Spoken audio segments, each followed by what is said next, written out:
Dropping the atomic bombs that essentially forced Japan to end World War II led to a number of weapons and munitions developments. Amongst them was research into the use of a kinetic energy, basically finding ways to project a really dense piece of metal at ridiculous speeds.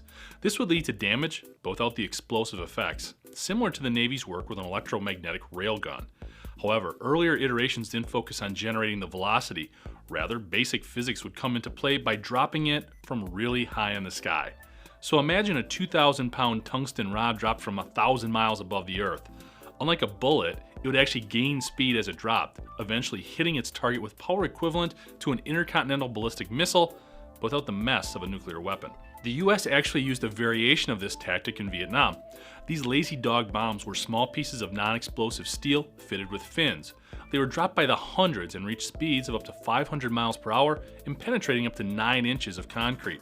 This led to the development of Project Thor, which called for a bundle of 20-foot long, 1-foot thick rods dropped from high enough that they could reach sound barrier breaking speeds, and again, avoid the fallout associated with nuclear weapons, which were the only thing capable of delivering equivalent damage.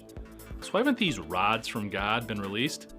Two main reasons. First, the actual weight of the projectile by the time it hits the target is still being debated. Just as large pieces of space junk break up and burn as they fall, the same could happen to these metal projectiles. The other reason? Cost. Dropping these hammers from the skies could be up to 10 times more expensive than equivalent weapons in the arsenal.